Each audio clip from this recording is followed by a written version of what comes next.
Roa Duterte!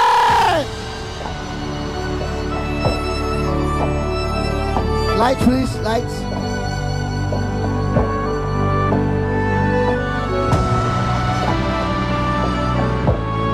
Sino ito sa mundo?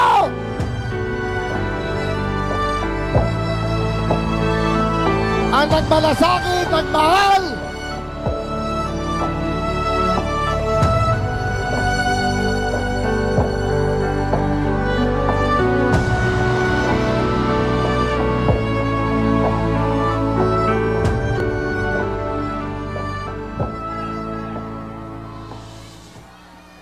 Kindly sit down. Relax lang po kayo. Medyo paus ang boses ko. At pasensyahan ninyo ako. Maraming nasa utak ko. Papunta ako dito kung anong sasabihin ko. Puno kanina ang kaalaman ko. Ang problema, nung sumayaw yung magkakaroon dito,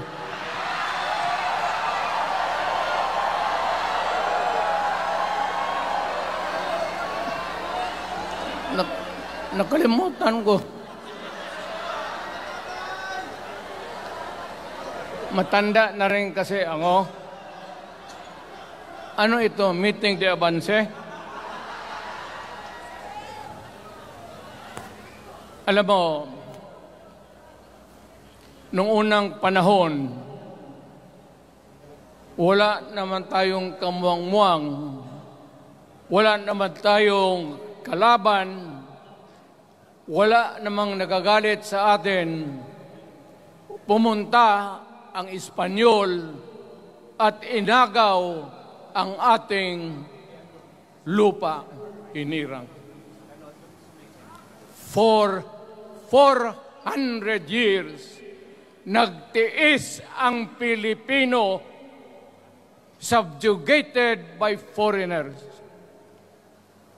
Then, during the American and Spanish War, natalo ang Espanyol at napunta ang ating bayan sa Amerika. Anak ng grabe ang tiis ng Pilipino, yung mga lolo natin, kung gaano na lang sila pinahirapan. Alam mo noon, kung hindi ka magsimba, ay may mga pare nandyan, they know the history of Christianity. Alam mo noon, kung hindi ka magsimba, 10 palo sa katawan mo. You doubt my... Ayan si Father Ivasco, Chief of Staff ko sa City Hall. Siya yung NPA leader doon sa Libungan. May plenum ang komunista. Itong mga sundalo natin, nandito sa harap ko, nahuli yan si Ivasco.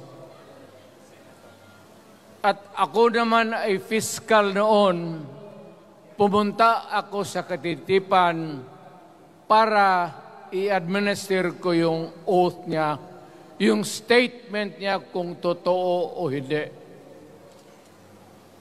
Pagkatapos noon, sabi ng mga sundalo, Piskal, papatayin namin itong 2 pare. Father Tison, Waray, pati si Father Ivasco. Bumaba yan sila sa Visayas para makiksapalaran sa NPA. Sabi ko, wag, kasi pare yan. Puta, alam mo, ang Diyos nandyan eh. Kung ito lang naman ang prinsipyo, ideolohiya, hindi naman kriminal yan, kidnapper, o puser, sabi ko,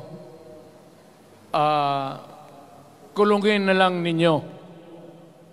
So, sa matagal na panahon, sulat siya ng sulat kay Cory. Eventually, na-release yan sila lahat, pati na ang asawa nila Quintanar, yung mga komunista, mga Esparo, nanggaling dito at naging uso sa buong Pilipinas, yung pagpatay. Wala. Barangay captain, konsehal, military, navy, police, puro may pamilya. Anak ka ng kakawalang kwenta yung ideolohiya. Kung hindi mo man lang mabinta sa mapayapa na panahon, so kinuha ko siya Chief of Staff, tapos umuwi siya sa Bohol, naging governor. Pare ito. Nandito siya ngayon, kasama tayo, at maraming salamat, you guys from other parts of the Philippines nagpunta rito para lang makipagduyog sa Bisaya, sumama lang sa ating, unsabay tunong sa Tagalog, yung ating, the purpose of why we are here. Wala akong, no longer in politics. I am not a candidate. Nahirapan nga ako mag-akyat ng hagdanan. I am 80 years old. Hindi, 79 lang, pero hindi binibilang yan eh. Kasabi malas daw. Sabi ng asawa ko, 80 na ako. O, sige, 80 na. Pero nung lumabas itong People's Initiative, okay man yan. Abogado ako. There are 3 ways of amending the Constitution.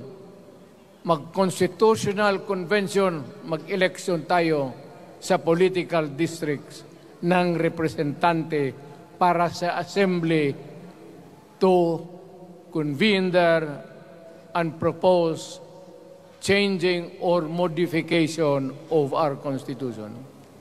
Itong People's Initiative, pati itong Congress, they would convert the Congress into a constituent body and propose the Constitution. Alin man dyan sa lahat, it will be submitted to the people for ratification. Ang problema dito, ako, Mr. President, Ma'am Lisa Araneta Marcos, hindi ninyo ako kalaban. Wala akong sinasabi ng masama. Hindi lang ako makakampanya noon. Alam mo, iniiwasan ko ito. Itong panahon na ito talaga ang iniwasan ko kasi mapipilitan ako ngayon magsalita laban ng mga tao sa gobyerno. Alam mo, Mr. President, hindi ako maghingi ng tawad. Kagawan mo yan eh. It is your responsibilities sa sarili mo. What you do in this world binds you. Iyo yan. Huwag mong sisihin ang ibang tao kasi sarili mong utak at katawan yan.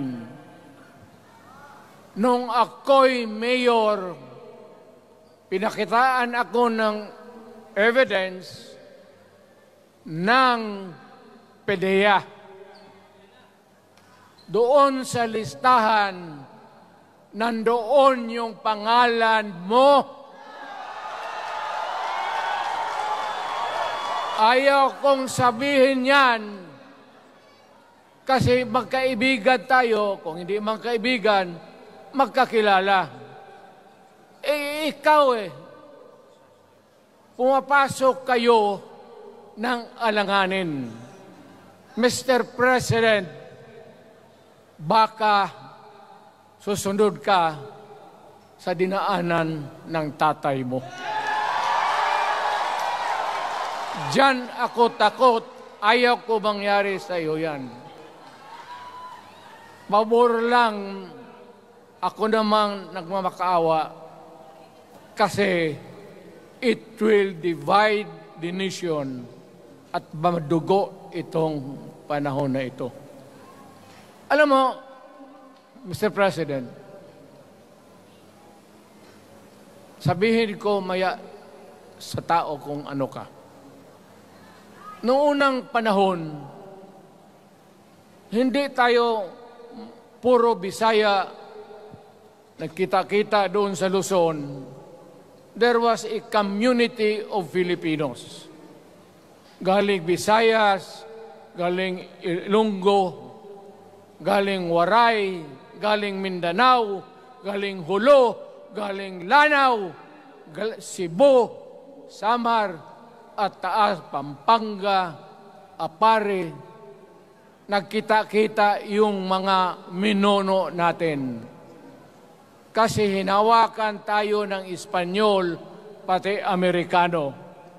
Nung dumating ang panahon na tayo'y nagkaharap na, sabi ng mga lolo natin, ano ang gawain natin sa bayan natin?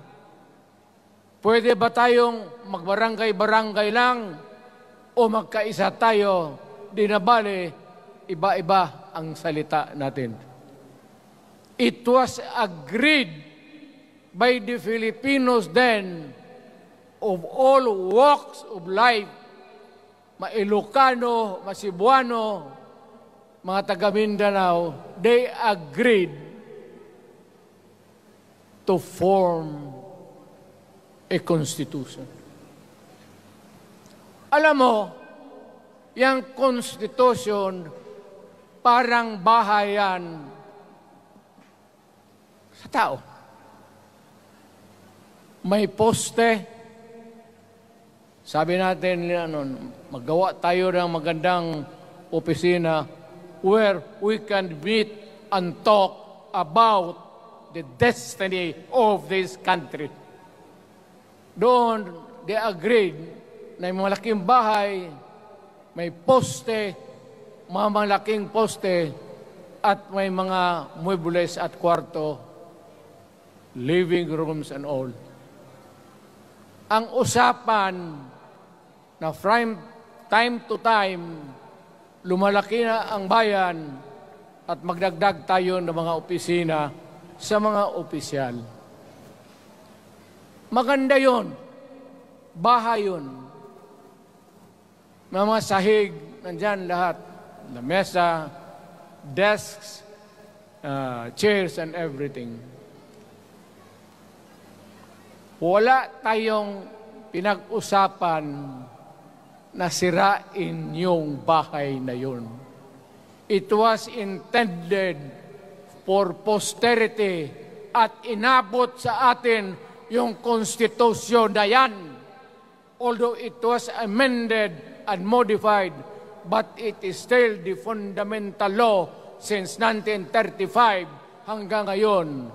At what keeps in Ilocano, Bisaya, Waray, Moro, bakit tayo nagkaisa?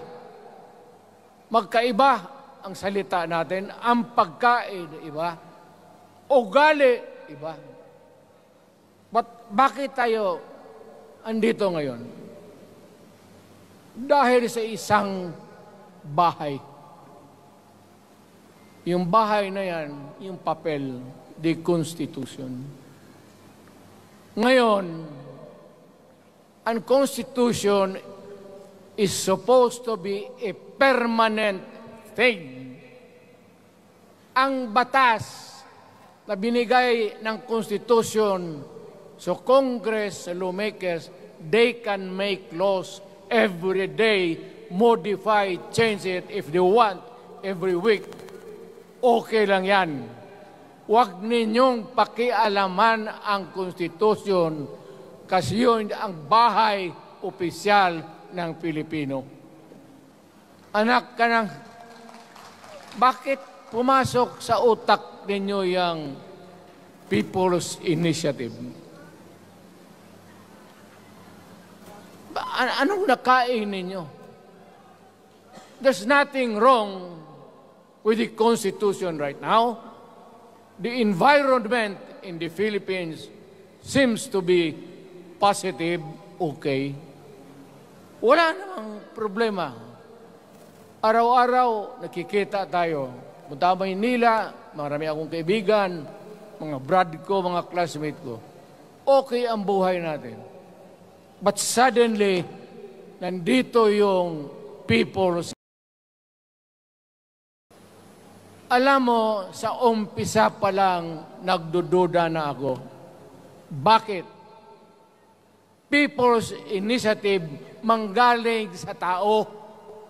Dapat yan galing sa mga purok at doon sa barangay at doon sa DILG, ipasa nila sa syudad, sa probinsya at sa national office.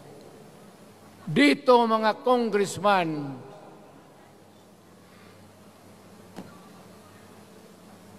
alam ninyo, kung magkaletse-letse ang buhay na ito, sabihin ko sa military, sirahan ninyo yung Congress.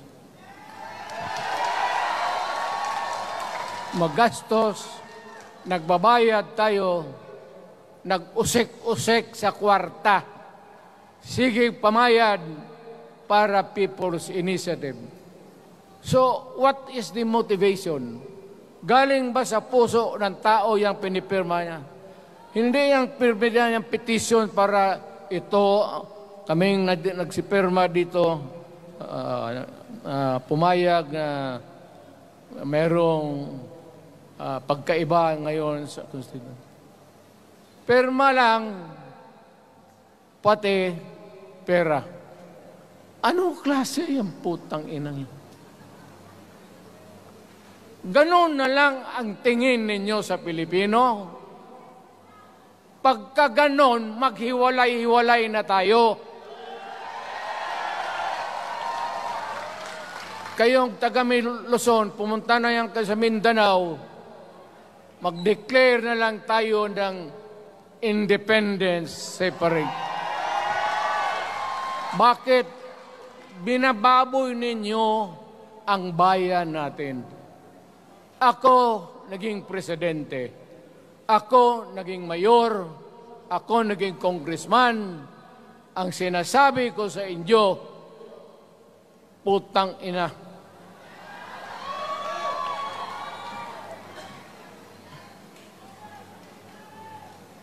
Malinis to.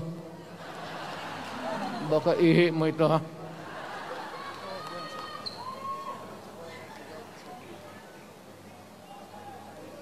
Kakaubos talaga ng laway itong...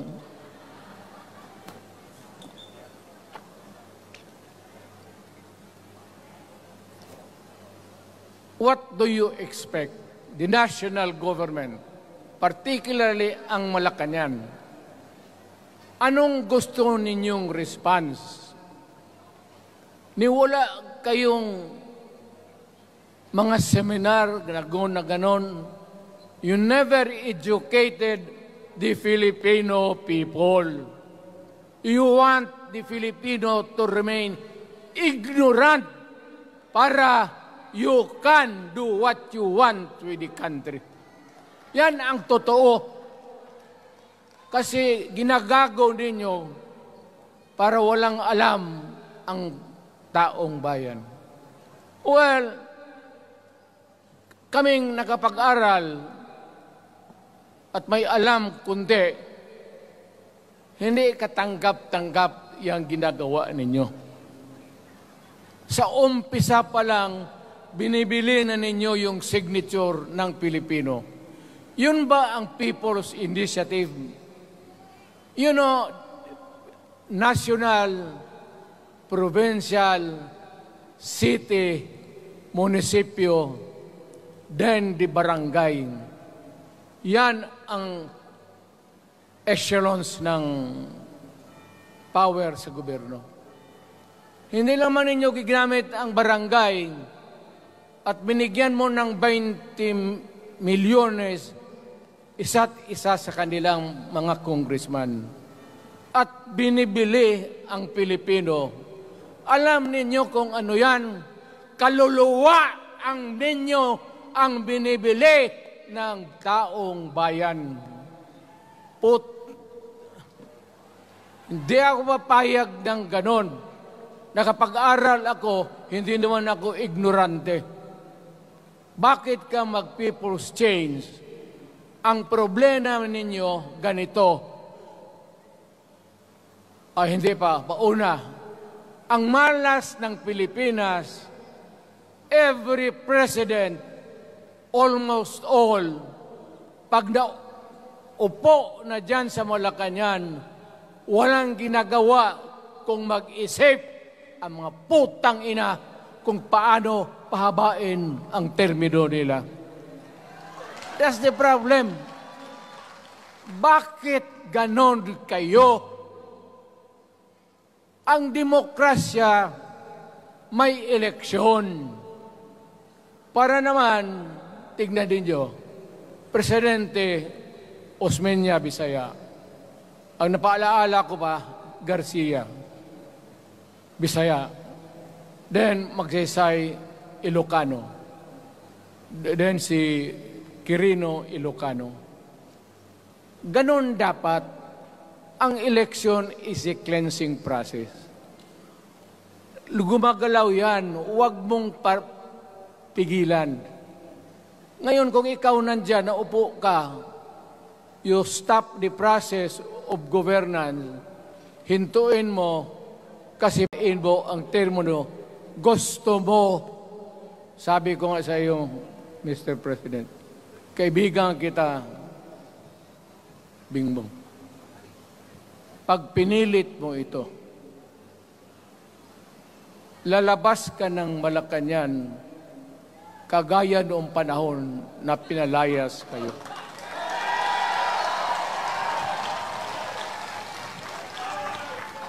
Alam ninyo, kung hindi na talaga ito mapigilan, nandyan ang military pati polis, makinig kayo.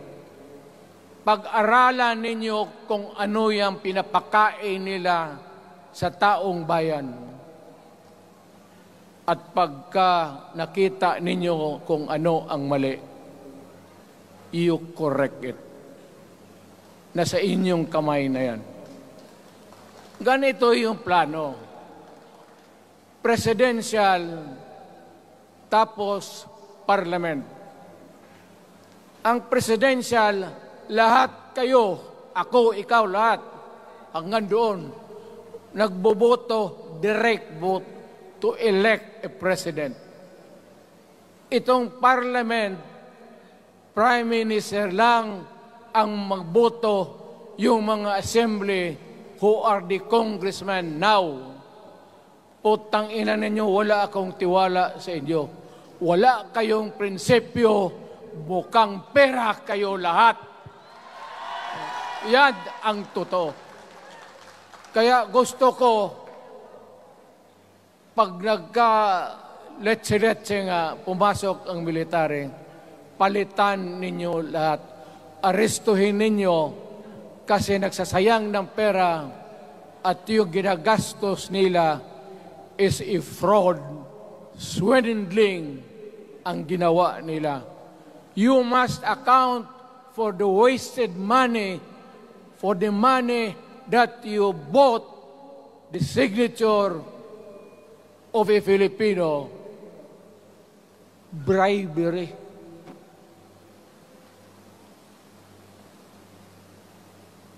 magdasal lang kayo.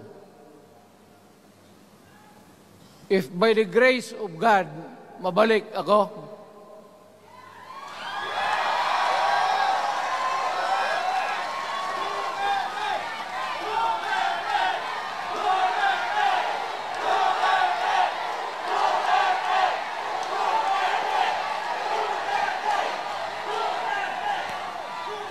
milagro lang naman yan, hindi ba yan totoo?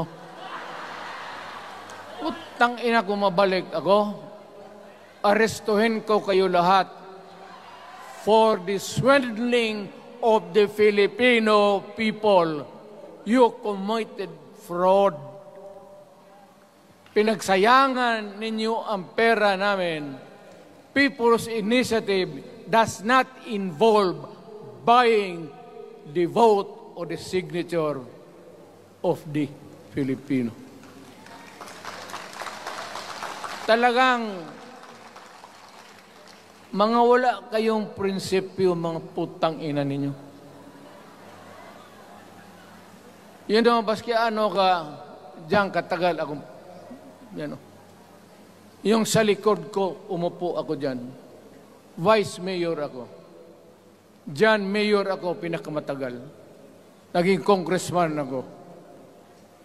Presidente. Kayo, nagpasok sa Congress, eleksyon, nanalo, Seiko. So parang ganito, yung mga para sa mga balaga, pati lalaki. Pasok niyan, Seiko. Paglabas niyan, pagkatapos, Rolex na. Pumunta ng Malacanang, nakatamaraw, paglabas niyan, nagka-Mercedes-Benz. Busog kayo lahat. Tingnan ninyo yung mga bahay noon ng mga congressman at tingnan ninyo ngayon kung ano kayaman sila, lalo na yung mga bahay nila sa Maynila.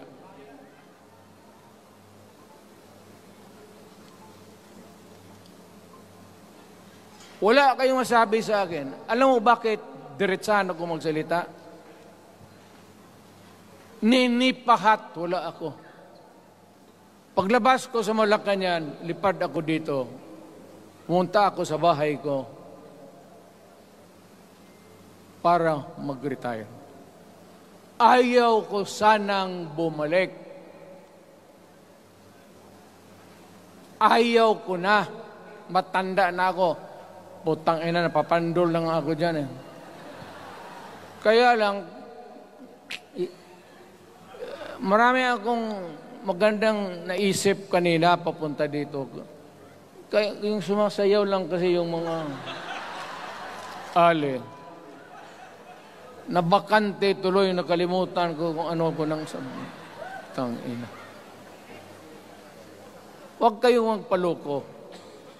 Alam mo, Parliament, ang ambisyon niyan, karamihan, galing kay Lisa Marcos pati kay Romualdez. Bongbong bangag yan.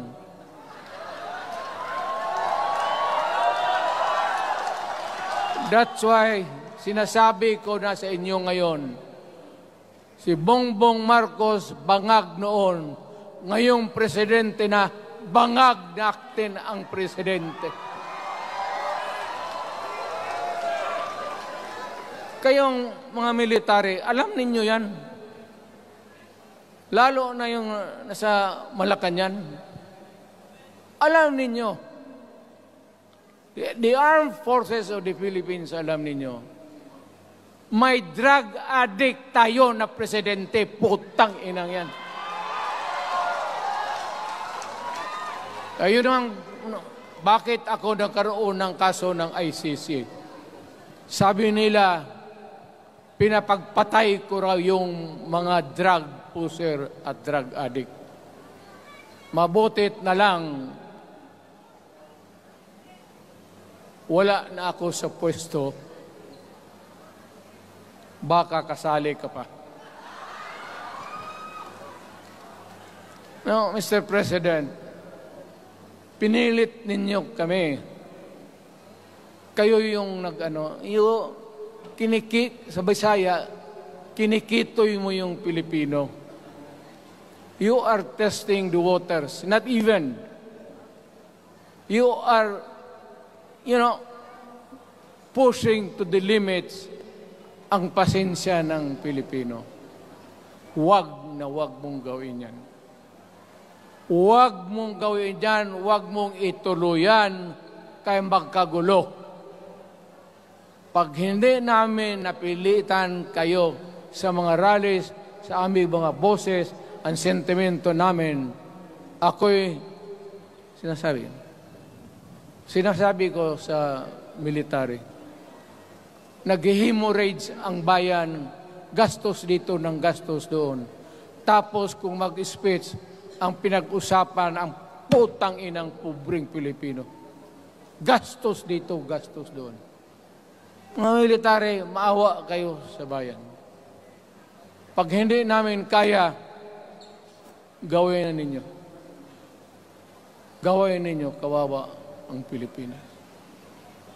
Alam mo, Presidente, tapos mag-parliament, tumatakbo ng assemblyman o congressman niya si Sandro, tapos ipasok nila sa assembly, gawain nilang prime minister.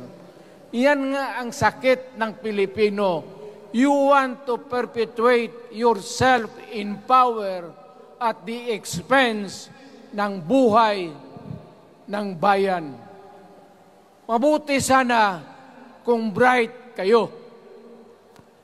Kung drug addict ka lang naman at may asawa kang hungry for power, tapos may isa itong taga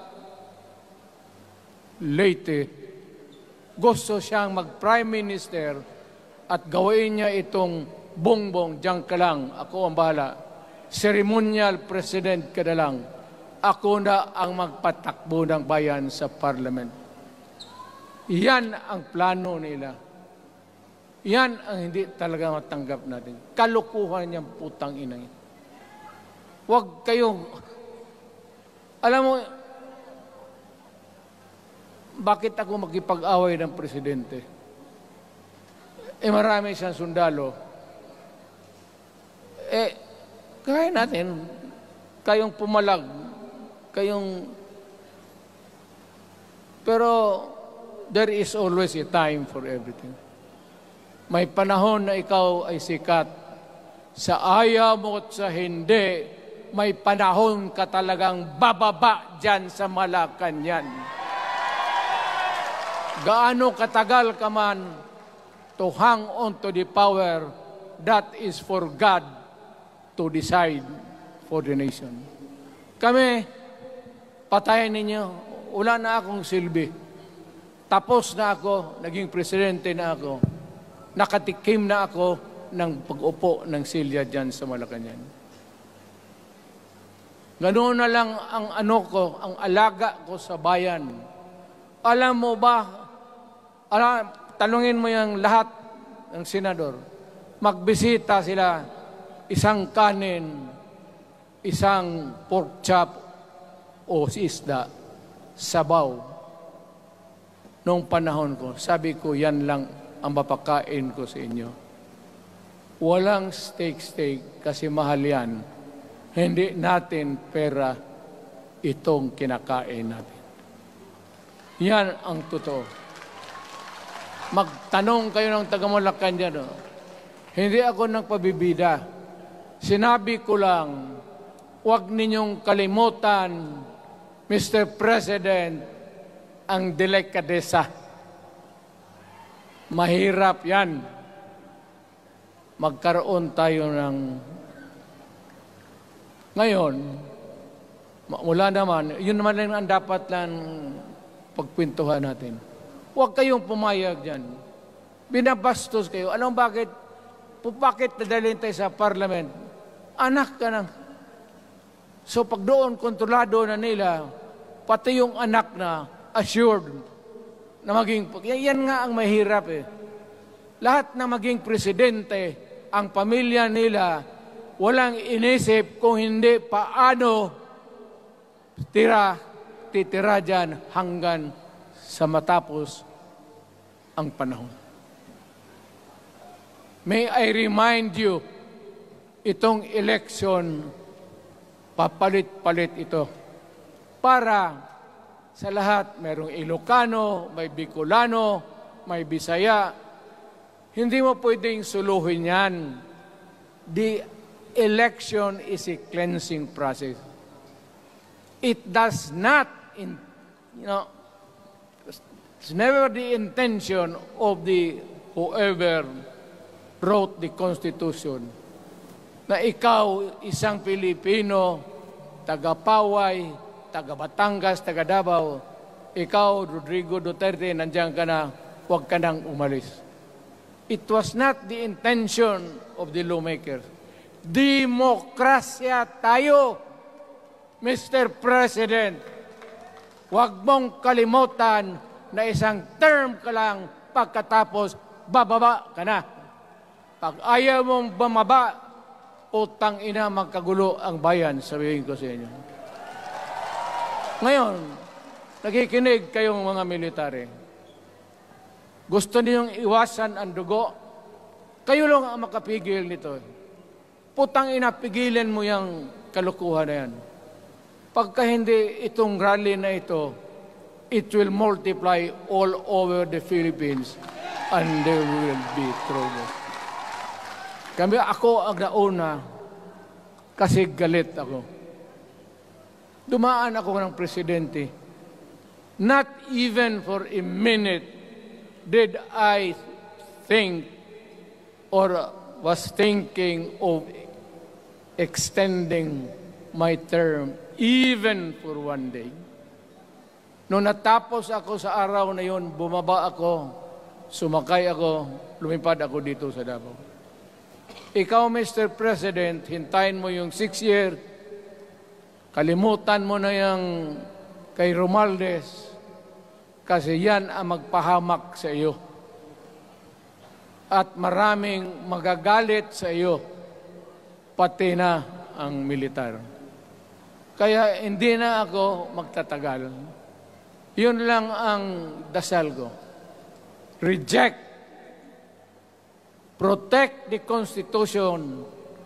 I am calling now the armed forces and the PNP. Protect the Constitution. Trabaho ninyo yan.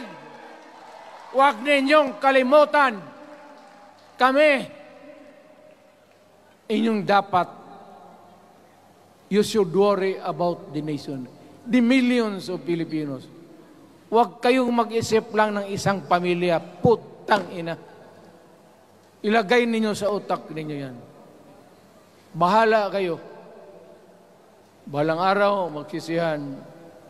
Pero kasi umuulan naman, hindi ulan. Hindi, shower lang yan doon sa Malacanang, ginagawa nila, pasirit doon.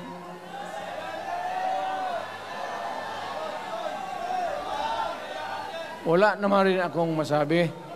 Kasi hindi man ito eleksyon. Nakafocus lang ako sa People's Initiative and the way that they are handling the process of the People's Initiative. Ang nangyari ngayon, hindi yan People's Initiative, kung hindi buying the people for their signatures. Pag-umpisa pa lang, bayaran na. At maniwala ka ng konstitusyon, lalabas yan maganda, kung pira-pirahin lang tayo. Balang araw, wala na ako sa buhay. Maybe 10 years, 5 years from now, you might want to change some provision. Yung sabi nila, the usual excuse is economic provisions lang ang aming pakialaman. Putang ina, huwag kayong maniwala dyan sa mga yawa na yan. Puro kasing sinungaling ang mga ulol Alam mo, pag nagtawag ka ng Constitutional Convention through People's Initiative or when you open the Constitution, hindi mo pwedeng limitahan ang powers na yan. It's unlimited. Kung ano ang gawain nila at kung ano ang utos ng may pera, kung bayaran sila, ipagbili talaga tayo. Ipauhanin na lang ako, naghingi ako ng may mga congressman dito. Ito yung matitino. Nandito si Congressman Alvarez. Pumunta talaga siya.